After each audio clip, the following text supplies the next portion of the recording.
দুনিয়াতে আমি যেদিকে তাকাই অথই দুনিয়াতে ডুবে আছি সোনার পাখালির গানে শুনি তসবিহ কর তসবিহ কর আল্লাহ আমার রব।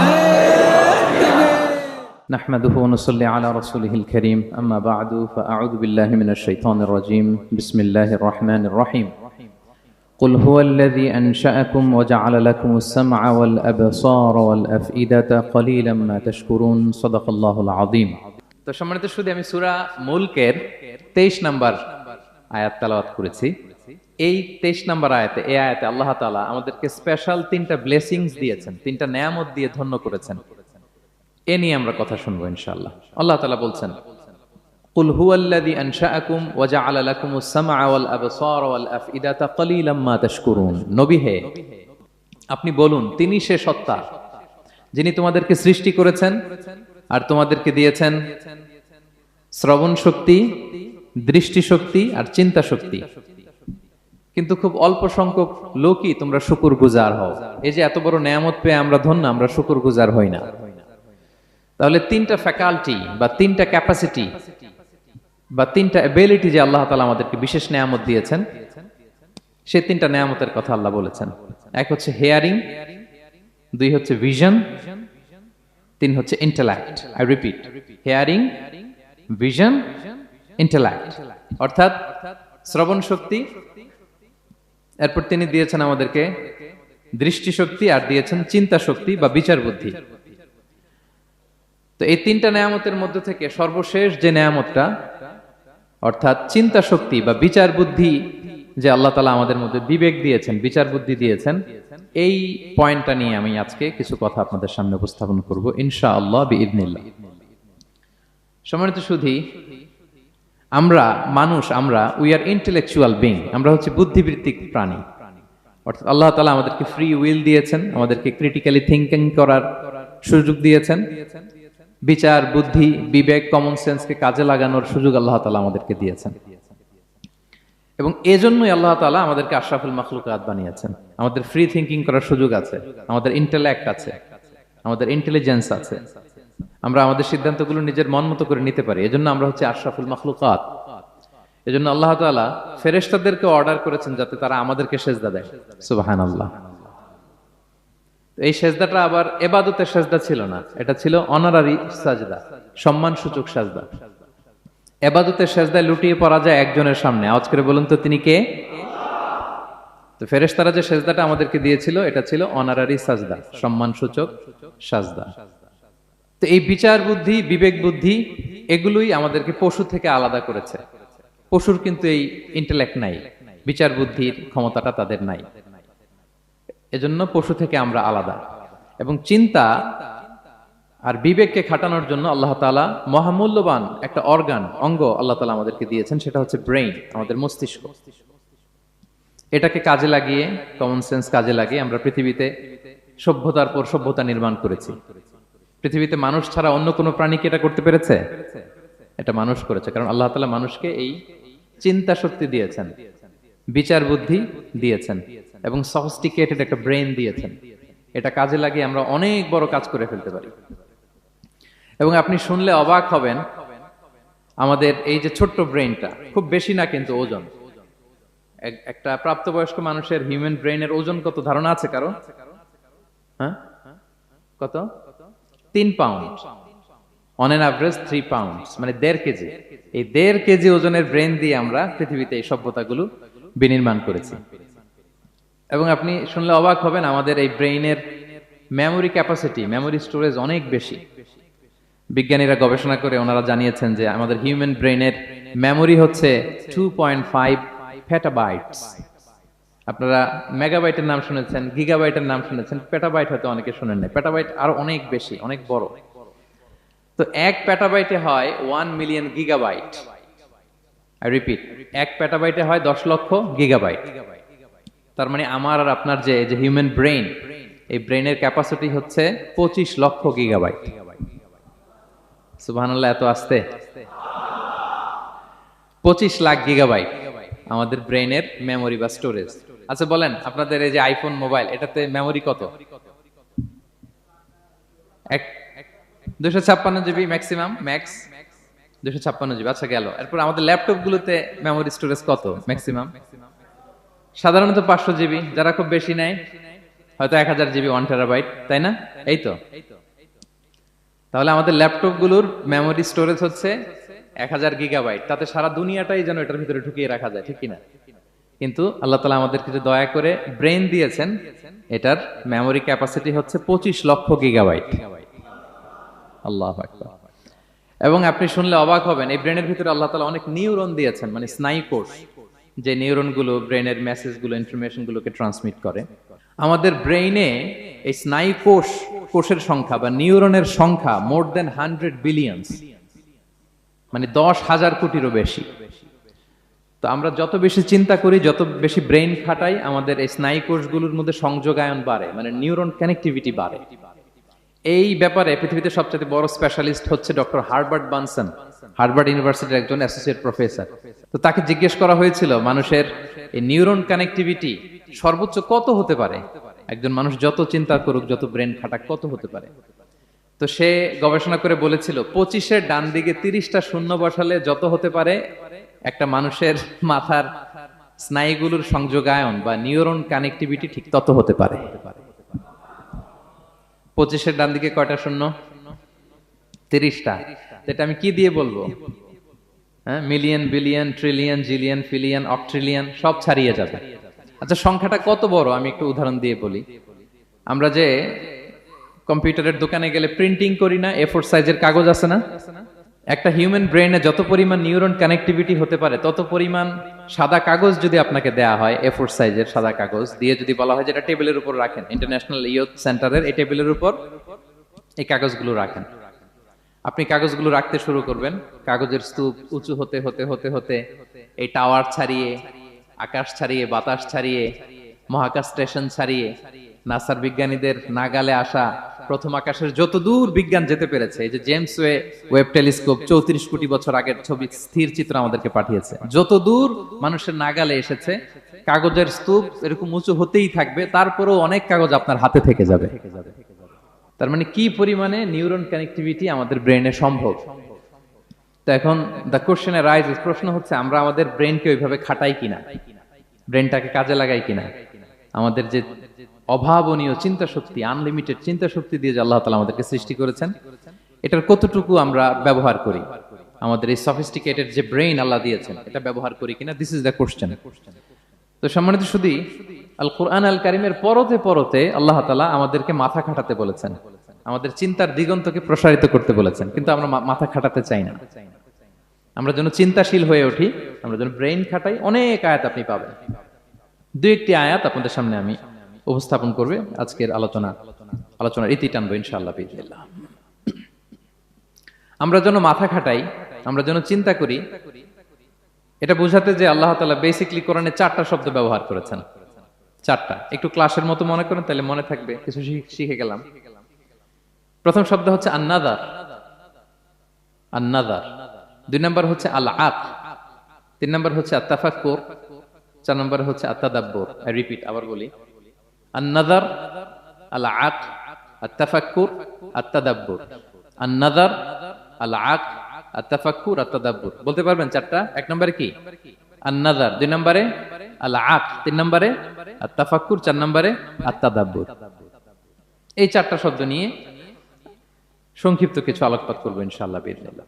আন-নাযার শব্দটা আপনাদের পরিচিত, একটু ভেঙে বললে বুঝতে পারবেন। আমরা বলি না এই যে নজর দিস না, এই যে নজর লাগবে, বলি না নজর দেয়া। নজর মানে হচ্ছে তাকানো, তবে সাধারণ তাকানো না, careful look, with deep observation and reflection. এটাকে কোরআন বলেছে আন-নাযার। এটার প্রতি কোরআন আমাদেরকে উৎসাহিত করেছে। পাশাপাশি 2 নাম্বার কি বলছিলাম নজরের পরে? অ্যাটলিস্ট একজন তো বলতে হবে। আল-আক, আল-আক, এটাও আপনারা অর্থ জানেন। আমরা বলি না আকল, কিরে তোর কি আকল নাই, তুই কি ব্যাককেল, বলি না আমরা এরকম? ব্যাককেল মানে যার আকল নেই। তো এই যে আকল, আকল থাকা বা আকল খাটানো বা কমন সেন্সকে খাটানো, রিজনিং করা, কোরআন এটার ব্যাপারে উৎসাহিত করেছে। 3 নম্বরে কি বলেছিলাম? আত-তাফাক্কুর, এই যে ইউ এর স্টুডেন্ট পাওয়া গেছে তো ওনারা বলতে পারতেছে। আত-তাফাক্কুর, আত-তাফাক্কুর শব্দটা আসছে ফিকির থেকে। ফিকরা, ফিকির, ফিকির তো বোঝেন নাকি? আমরা বলি না যে ফিকির করতে হবে। তো আত-তাফাক্কুর মানে ক্রিটিক্যাল থিংকিং, বিশ্লেষণ ধর্মী চিন্তা করা। আর সর্বশেষ হচ্ছে আত-তাদাব্বুর। আর তাদাব্বুরটা কোরআনের সাথে জড়িত, কোরআনের পেছনের গল্পগুলো খুঁজে বের করা। আর তাদাব্বুর শব্দটা এসেছে আরবি শব্দ দুবুর থেকে। দুবুর, দুবুর মানে কি? পেছন।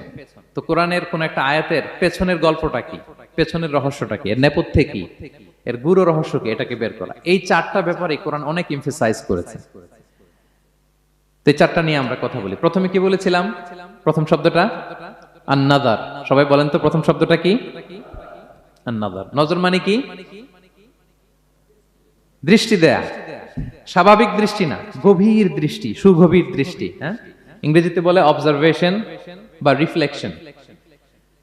তা আমরা যেন শুধু ফেল ফেল করে তাকিয়ে না থাকি। আল্লাহ বলেছে তাকালে তাকানোর মতো তাকাবা, গভীর দৃষ্টি দিবা। আল্লাহ বলেন আফালা ইয়ানজুরুনা ইলাল ইবিলি কাইফা খুলিকাত ওয়া ইলাস সামাই কাইফা রুফিআত ওয়া ইলাল জিবালি কাইফা নুসিবাত ওয়া ইলাল আরদি কাইফা সুতিহাত। আল্লাহ বলেন ওরা কি নজর দেয় না? আফালা ইয়ানজুরুনা, নজর থেকে ইয়ানজুরুনা ইলাল ইবিলি, ওরা কি উটের দিকে তাকায় না? Don't they see to the camels how masterfully they were created. হ্যাঁ, তারা কি উটের দিকে তাকায় না কিভাবে উটকে সৃষ্টি করেছি? তারা কি আকাশের দিকে তাকায় না খুঁটিবিহীন বিশাল আকাশকে কেমন করে বানালাম? তারা কি পাহাড়ের দিকে তাকায় না কিভাবে পাহাড়কে ফার্মলি সেট করা হলো পৃথিবীর সাথে? তারা কি জমিনের দিকে তাকায় না কিভাবে জমিনটাকে বিস্তীর্ণ করে দেয়া হয়েছে? তো এই চারটা কথা আল্লাহ বললেন। রাসূল সাল্লাল্লাহু আলাইহি ওয়াসাল্লাম যখন মক্কার কুরাইশদেরকে তাওহীদ, রিসালাত, আখিরাতের দাওয়াত দিচ্ছিল, তারা এই দাওয়াতকে প্রত্যাখ্যান করলো, তারা মানছে না। তো তখন আল্লাহ তাআলা এই আয়াত নাজিল করে বললেন আফালা ইয়ানজুরুনা ইলাল ইবিলি কাইফা খুলিকাত। মক্কার কুরাইশরা কি উটের দিকে তাকায় না? উটকে কিভাবে আমি তৈরি করলাম এটা একটু দেখতে পারে না ওরা? আরে উটের দিকে তাকালেই তো ওরা উটের মালিক আমি আল্লাহরে খুঁজে পাবে। কারণ কুরাইশরা ছিল কোরআনের প্রাইমারি অডিয়েন্স, যদিও কোরআন সবার জন্য এসেছে। তো আল্লাহ বললেন আফালা ইয়ানজুরুনা ইলাল ইবিলি কাইফা খুলিকাত, ওরা কি উটের দিকে তাকায় না? উট দেখার জন্য তো ওদের চিড়িয়াখানায় যাওয়া লাগবে না, অথবা মক্কার কুরাইশদের চায়নাতেও যাওয়া লাগবে না, কারণ উট তো ওদের গৃহপালিত প্রাণী, ঠিক কি না? ঘরে ঘরে আরব দেশে উট আছে না নাই? আছে। তো উটের দিকে তাকায় না? সম্মানিত শুধু উটের কথা আল্লাহ কেন বললেন? কুরাইশদেরকে উটের কথা বললেন এজন্য, উট হচ্ছে এমন আজীব একটা প্রাণী যেটা প্রাণী বিজ্ঞানীদেরকে হয়রান করে দিয়েছে। আল্লাহু আকবার, আপনি অবাক হবেন উটের যে ফিচার আল্লাহ তাআলা দিয়েছেন। মক্কার লোকেরা উটের গোশত খাইতো, উটের দুধ খাইতো, উটের চামড়া দিয়ে দ্য ফাইনেস্ট লেদার, দামি লেদার তারা বানাতো।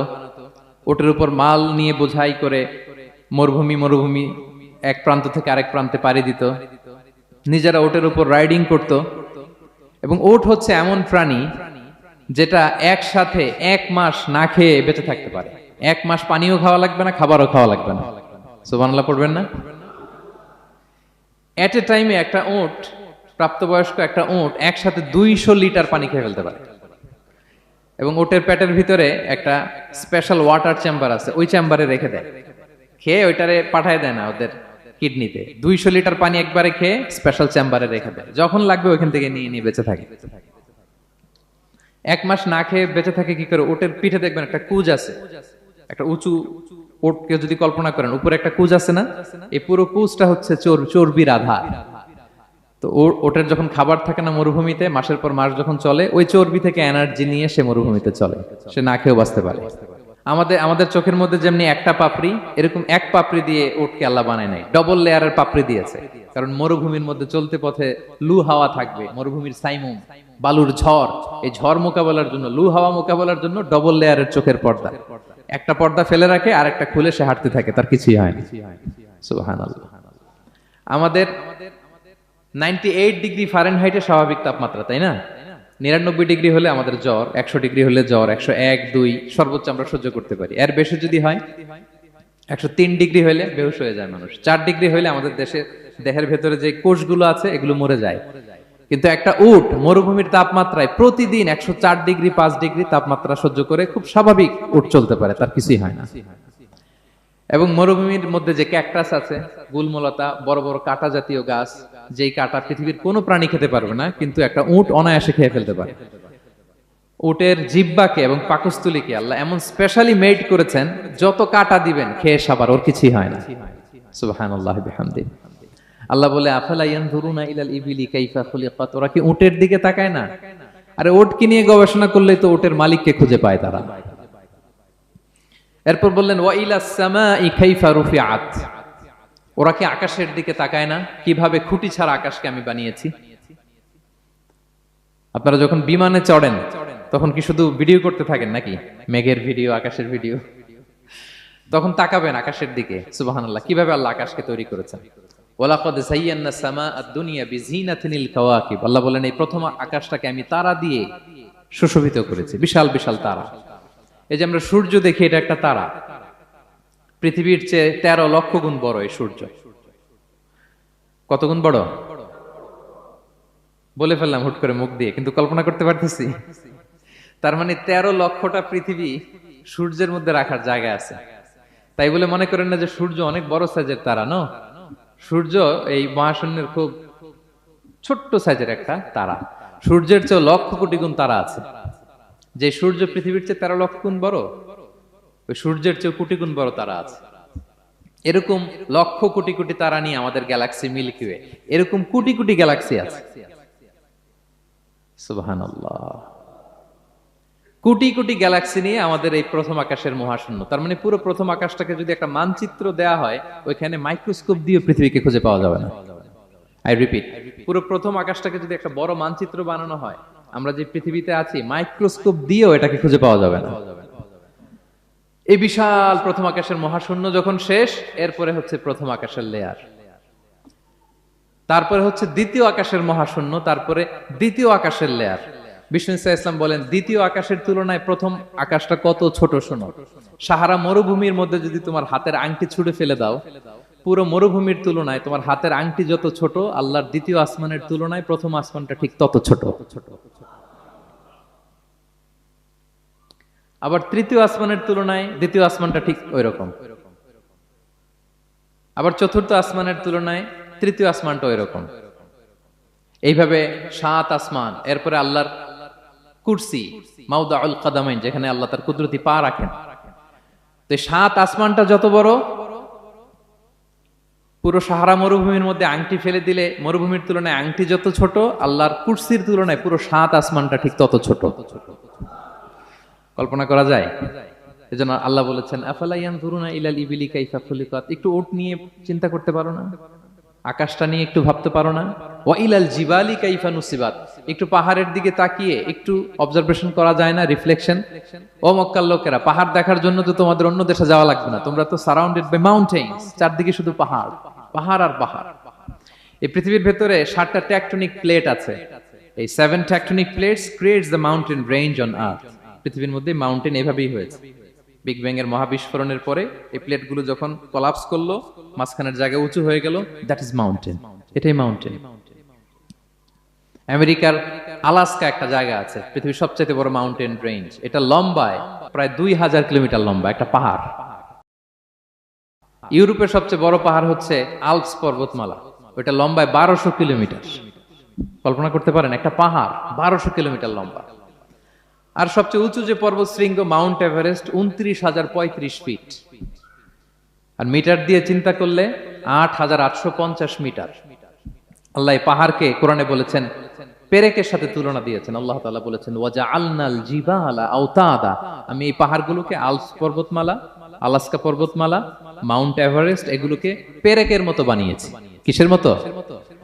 আচ্ছা, যদি আমার কথা বুঝে থাকেন তাহলে উত্তর দেন। আমরা পেরেক যখন কাঠের মধ্যে ঠুকি, তখন পুরো পেরেকটা কাঠের ভিতরে ঢুকে যায় না? উপরে দেখা যায় কতটুকু?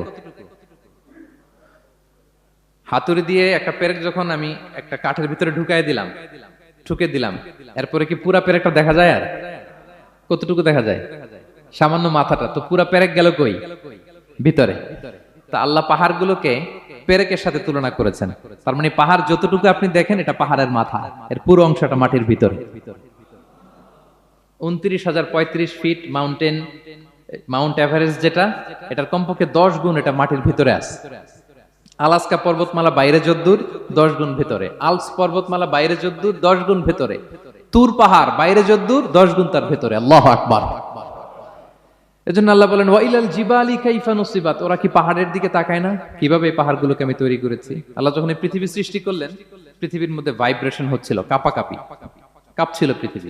আল্লাহ পৃথিবীর কাঁপাকাঁপি বন্ধ করার জন্য এই পেরেকের মতো পাহাড়গুলোকে পৃথিবীতে ঠুকে দিলেন, কাঁপাকাঁপি বন্ধ হয়ে গেল। এই দৃশ্য দেখে ফেরেশতারা বলে ইয়া রাব হাল মিন খালকিকা আশাদ্দু আলাল জিবাল, আল্লাহ পাহাড়ের এত শক্তি, পৃথিবী কাঁপতেছিল, পাহাড় আপনি ঠুকে দিলেন, পৃথিবীর কাঁপাকাঁপি বন্ধ হয়ে গেল।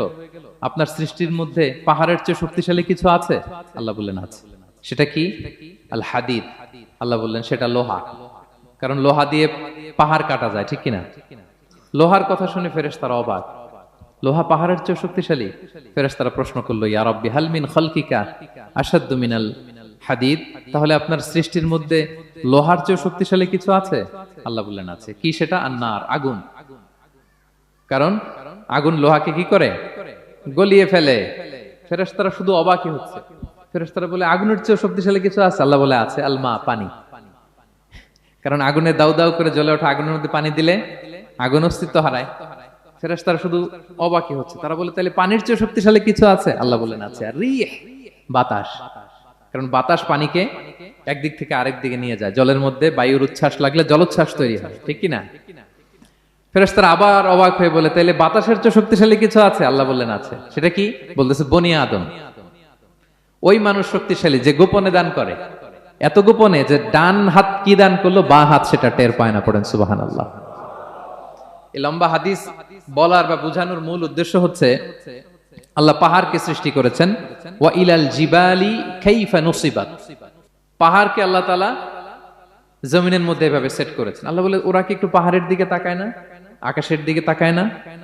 ওরা কি একটা উটের দিকে তাকায় না? ওয়া ইলাল আরদি কাইফা সুতিহাত, ওরা কি জমিনের দিকে তাকায় না, জমিনকে কিভাবে আমি বিস্তৃত করেছি।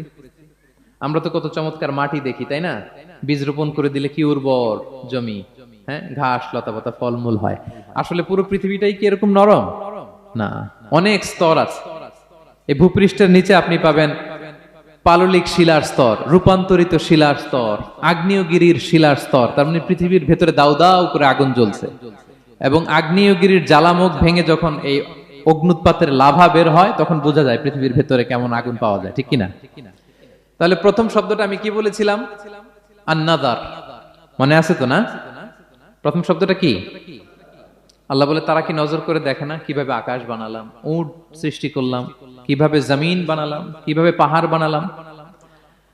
তাহলে এই যে নজর বা অবজারভেশন, রিফ্লেকশন, এটার প্রতি আল্লাহ তাআলা আমাদেরকে উৎসাহিত করেছে। প্রথম পয়েন্ট ক্লিয়ার। মোট পয়েন্ট আলোচনা করব 4টা। বলেন তো কয়টা?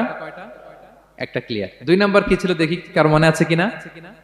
আল আকল, রাইট, কমন সেন্স, রিজনিং। আমরা যেন আমাদের কমন সেন্স খাটাই, কোরআনের পরতে পরতে আল্লাহ তাআলা আমাদেরকে উৎসাহিত করেছেন। এবং ইন্টারেস্টিংলি জাহান্নামীরা যখন জাহান্নামে যাবে তারা কি বলবে জানেন? সূরা মুলকে এসেছে, তারা বলবে ওয়াকালু লাউ কুননা নাসমাউ আও নাআকিলু মা কুননা ফি আসহাবিস সাঈর। তারা বলবে হায় রে, নবীদের কথা যদি মানতাম আর যদি একটু কমন সেন্স খাটাইতাম তাহলে তো জাহান্নামে আসা লাগতো না।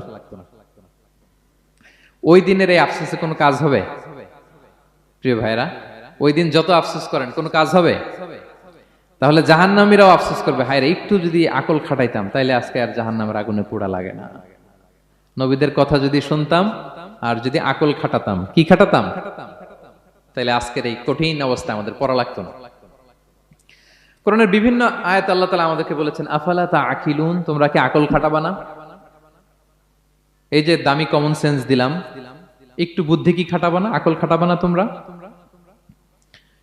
এবং কোরআনের একটি আয়াতে আল্লাহ তাআলা বিভিন্ন কসমিক সিম্বলস, ন্যাচারাল ফেনোমেনা, এগুলো উল্লেখ করে সবশেষে তিনি বলেছেন লা আয়াতিন লিকৌমি ইয়াকিলুন, নিশ্চয়ই এগুলোর মধ্যে নিদর্শন রয়েছে, সাইন রয়েছে। কাদের জন্য? লিকৌমি ইয়াকিলুন, যারা আকলবান, যারা কমন সেন্স খাটায়।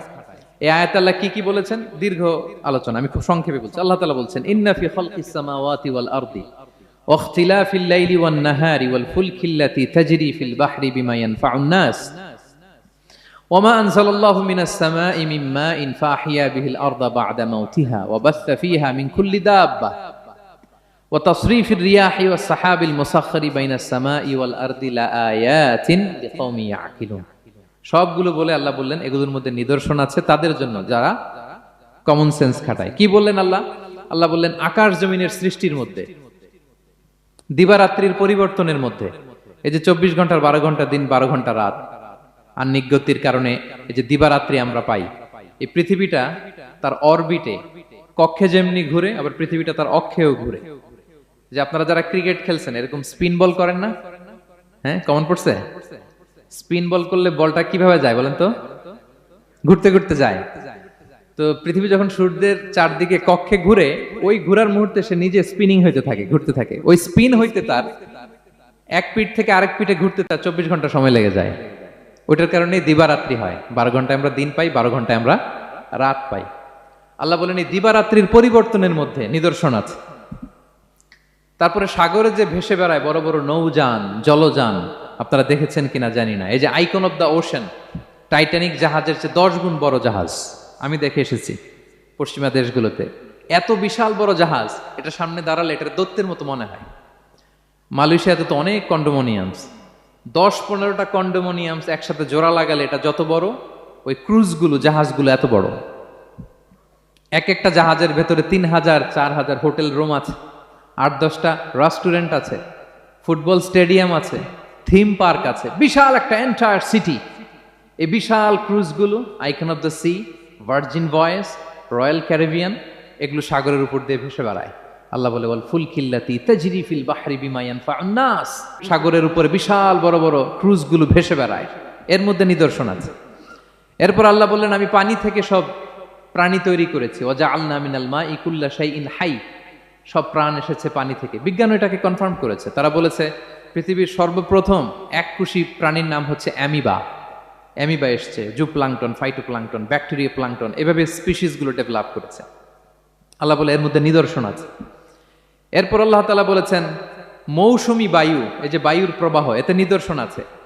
আর আকাশ জমিনের মাঝখানে যে মেঘমালাগুলো ভেসে বেড়ায়, এই সবগুলোর ভেতরে নিদর্শন আছে। কাদের জন্য? আল্লাহ বলেন লা আয়াতিন লিকাউমি ইয়াকিলুন, তাদের জন্য যারা আকল খাটায়, যারা কমন সেন্স খাটায়। সুবহানাল্লাহ পড়বেন না? এজন্য বিমানে যদি আপনারা উইন্ডো সিট পান, কি করবেন আজকে থেকে বলেন? উইন্ডো সিটের পাশে বসে বসে রিল দেওয়ার জন্য ভিডিও মেক করব। কি করবেন? হ্যাঁ, আল্লাহর নিদর্শন দেখব, কত ক্ষুদ্র আমি, কত নগণ্য আমি, কত তুচ্ছ আমি, এটা বুঝবার চেষ্টা করব। তাহলে 4টা পয়েন্টের 2টা চলে গেল, একটা হচ্ছে নাজার আর একটা হচ্ছে আল্লাহ আকাল। 3 নাম্বার কি ছিল? একজন বলতে হবে। আত্তাফাক্কুর। আত্তাফাক্কুর মানে ক্রিটিক্যাল থিঙ্কিং। ক্রিটিক্যাল থিঙ্কিং করা। আল্লাহ যে আমাদেরকে ব্রেন দিয়েছেন, এটা দিয়ে ক্রিটিক্যাল থিঙ্কিং করা, ব্রেনটাকে কাজে লাগানো, গড্ডালিকা প্রবাহে ভেসে না বেড়ানো, ব্রেনটাকে আমরা যেন কাজে লাগাই। আত্তাফাক্কুর। ইব্রাহিম আলাইহিস সালাম এই আত্তাফাক্কুর বা ক্রিটিক্যাল থিঙ্কিং এর ক্ষেত্রে আমাদের জন্য অনুপম আদর্শ ছিল। কোন নবীর নাম বললাম?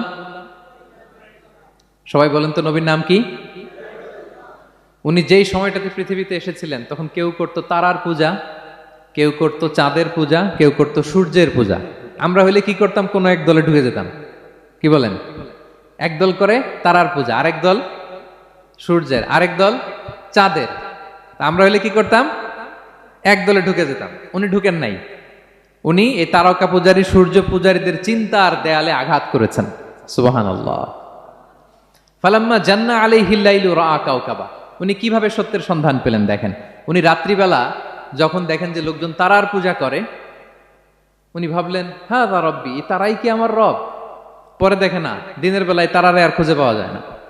এখন মনে মনে ভাবে হায় রে, আমার রব যদি আবার মাঝে মধ্যে না থাকে তো আমি যাব কই? এক সময় উনি আসে, আরেক সময় নাই। এরকম খোদা দিয়ে আমাদের কোনো লাভ আছে? যিনি সবসময় আমার টেক কেয়ার করবে, আমরা তো ওই খোদার ইবাদত করি, ঠিক কিনা? উনি বললেন না না, এই তারা আমার রব হতে পারে না। এরপর দেখা যায় আরেকদিন রাত্রিবেলা সবাই চাঁদের পূজা করে। কি দ্যুতিময় চাঁদ, জ্যোৎস্না ছড়ায়। তো উনি ভাবলেন আহাদা রাব্বি, এটাই কি আমার রব? পরে দিনের বেলা যখন দেখি না, চাঁদ তো আর দেখা যায় না, চাঁদ তো আর নাই, ভ্যানিশ, ডিসঅ্যাপিয়ার। পরে বলে না, চাঁদ আমার রব হতে পারে না। এবার দিনের বেলা দেখলেন দ্বিপ্রহরের জল জলে সূর্য খা খা রোদ বিলাচ্ছে গোটা বিশ্বে। দেখে যে সবাই এটার ফলোয়ার বেশি, সবাই সূর্যের পূজা করে। কিন্তু আবার গোধূলি লগ্নে সানসেটের টাইমে যখন সূর্য ডুবে গেল, হায় হায়, উনি বিপদে পড়লেন, এবার আমি কই যাব, সূর্য তো থাকে না। আল্লাহু আকবার। তখন তিনি ঘোষণা দিলেন, ইন্নী ওয়াজ্জাহতু ওয়াজহিয়া লিল্লাযী ফাতারাস সামাওয়াতি ওয়াল আরদা হানিফা ওয়া মা আনা মিনাল মুশরিকিন। হে তারকা পূজারী, হে চাঁদের পূজারী, হে সূর্য পূজারী, আমি তোমাদের কোনো দলের সাথে নাই, বরং আমি আমাকে ওই সত্তার দিকে মনোনিবেশ করলাম, আত্মসমর্পণ করলাম। ফাতারাস সামাওয়াতি ওয়াল আরদ, যিনি আকাশ সৃষ্টি করেছেন, জমিন সৃষ্টি করেছেন। হানিফা ওয়া মা আনা মিনাল মুশরিকিন, আমি শিরক করি না, আমি হানিফ হিসেবে সে আল্লাহর ইবাদত শুরু করে দিলাম। পড়েন আল্লাহু আকবার। তাইলে উনি স্রোতে গা ভাসান নাই, কোন এক দলে না ঢুকে উনি ওনার ক্রিটিক্যাল থিঙ্কিং, ওনার অ্যানালজি, ওনার বিবেককে উনি কাজে লাগিয়েছেন। তো সম্মানিত সুধী, এজন্য চিন্তা করা, এটাকে আরবিতে বলে আত-তাহান্নুস মিন বাকায়া আল ইব্রাহিমিয়া। এটা ইব্রাহিমী চিন্তার অবশিষ্টাংশ। সেদিন ইব্রাহিম আলাইহিস সালাম এভাবে চিন্তা করতেন, গবেষণা করতেন। সূরাতুন নাহলে আল্লাহ তাআলা মৌমাছি কিভাবে মধু সংগ্রহ করে এই ইনফরমেশনটা যখন আমাদের সামনে পেশ করলেন, এই আয়াতের শেষেও তিনি একই কথা বললেন, ইন্না ফি যালিকা লাআয়াতান লিকাউমি ইয়াতাফাক্কারুন, নিশ্চয় এর মধ্যে যারা চিন্তাশীল তাদের জন্য নিদর্শন আছে। মৌমাছি যে মধু সংগ্রহ করে, আপনারা মৌচাক দেখছেন? কে কে দেখি মৌচাক দেখছেন? মাশাআল্লাহ, আচ্ছা ঠিক আছে। রাসূল সাল্লাল্লাহু আলাইহি ওয়াসাল্লাম মধু বড্ড পছন্দ করতেন। পিওর হানি, দুর্গন্ধওয়ালা হানি তিনি খেতেন না, পিওর হানি খাবেন, খুবই এনার্জেটিক। এবং কোরআনে মাত্র দুইটা জিনিসকে শেফা বলা হয়েছে, এক হচ্ছে কোরআনকে বলা হয়েছে শেফা, আর এই মধুকে বলা হয়েছে শেফা। সুবহানাল্লাহ। আল্লাহ তাআলা বললেন, ওয়া আওহা রাব্বুকা ইলান নাহলি আনিত্তাখিযি মিনাল জিবালি বুয়ুতা ওয়া মিনাশ শাজারি ওয়া মিম্মা ইয়ারিশুন। আল্লাহ তাআলা মৌমাছিকে শিখাই দিলেন কিভাবে মৌচাক বাঁধতে হবে। এবং আল্লাহ বললেন, ইত্তাখিযি মিনাল জিবালি বুয়ুতা, তোমরা পাহাড়ে মৌচাক বাঁধো, ওয়া মিনাশ শাজার, গাছের মগ ডালে বাঁধো, অথবা উঁচু মাচার উপরে বাঁধো, যাতে গ্রামের ছোট্ট ছেলেরা ঢিল মারতে না পারে। মৌচাক যারা দেখছেন, এটা কি নিচু নিচু জায়গায় মৌমাছির মৌচাক হয় না, উঁচু একেবারে মগ ডালে। এটা মৌমাছির শিখাই দিছে কে? হ্যাঁ, কে শিখিয়েছে?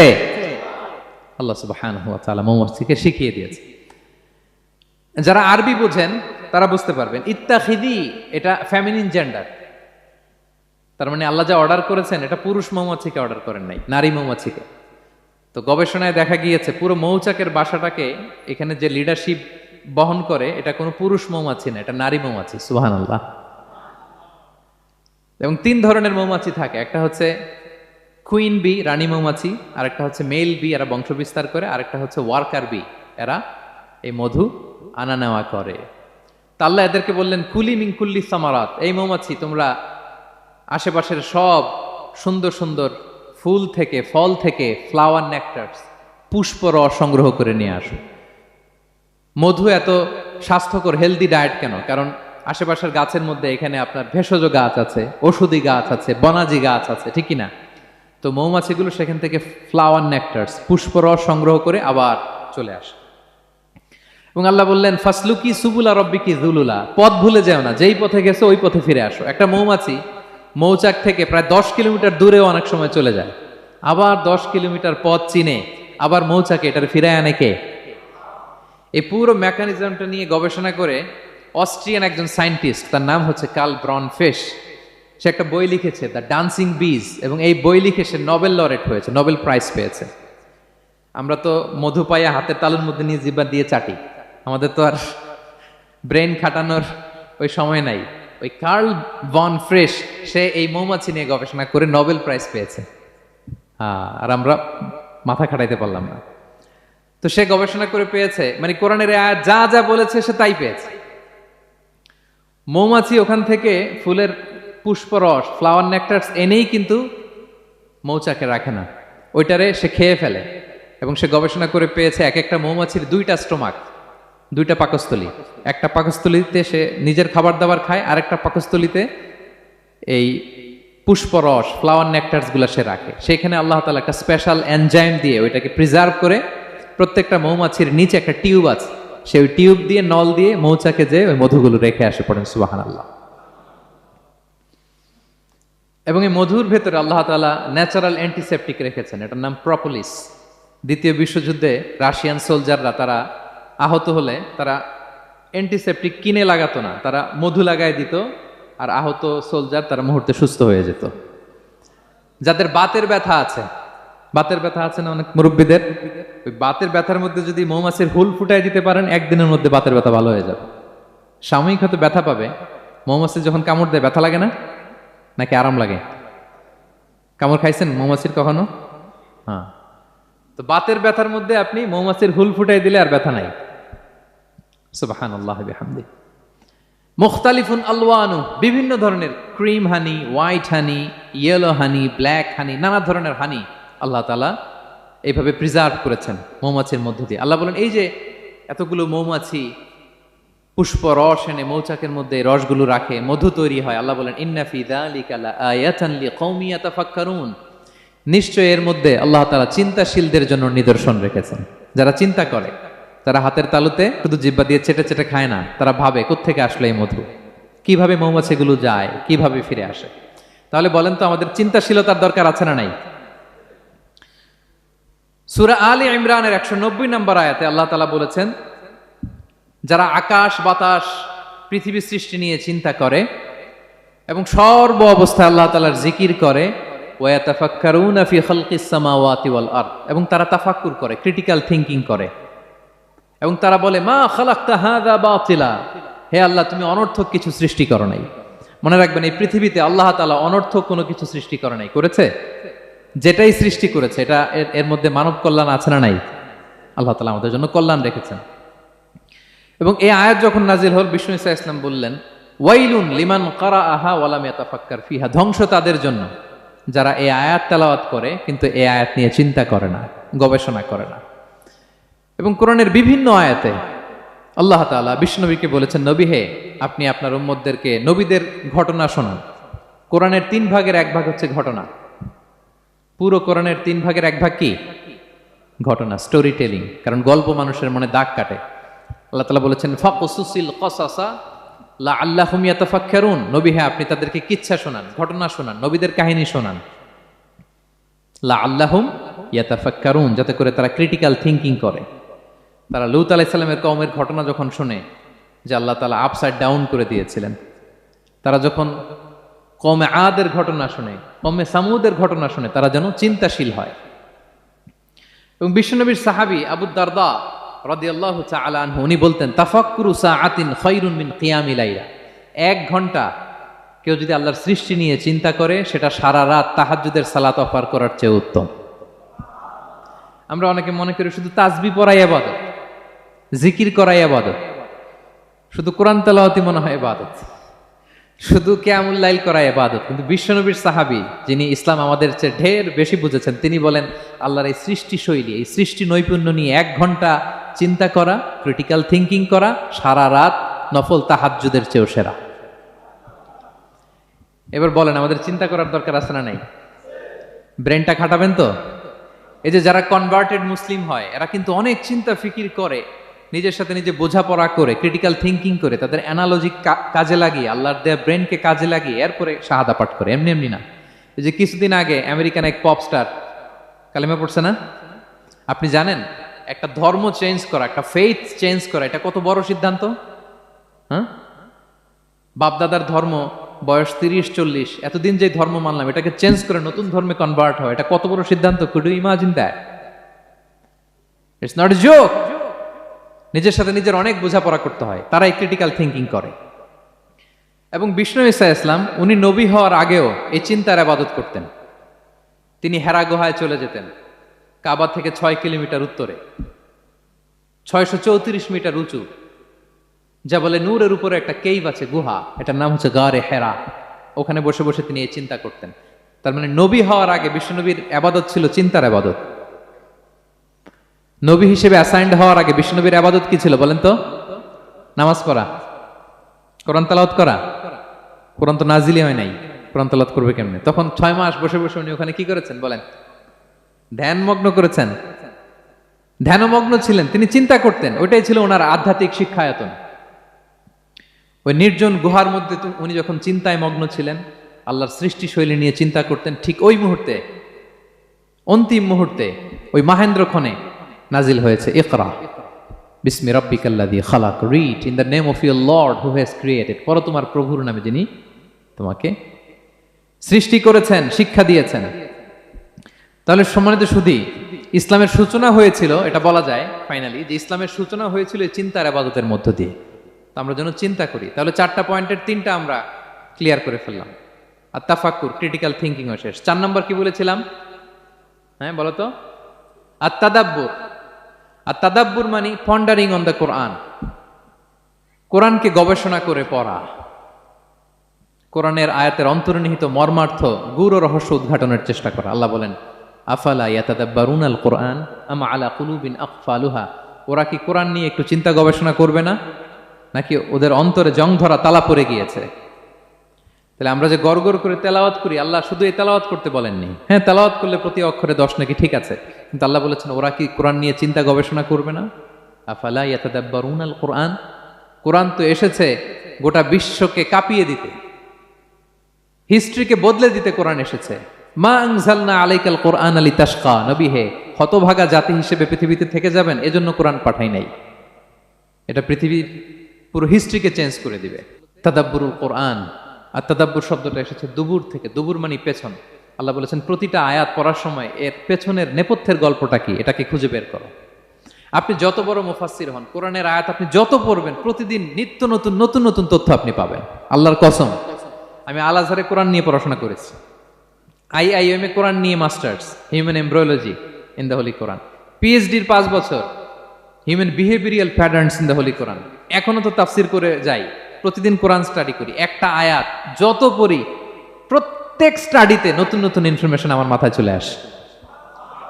শুধু আমার মাথা না, পৃথিবীর যত বড় মুফাসসির হোক তিনি, যত পড়বে কোরআন, যত রিভাইজ করবে, যত রিসার্চ করবে, প্রত্যেক রিভিশনে সে নতুন নতুন তথ্য পাবে। এজন্য আল্লাহ বলেন আফালা ইয়াতাদাব্বারুনাল কোরআন, ওরা কি কোরআন নিয়ে একটু চিন্তা গবেষণা করবে না, নাকি ওদের অন্তরে তালা, জং ধরা তালা লেগেছে?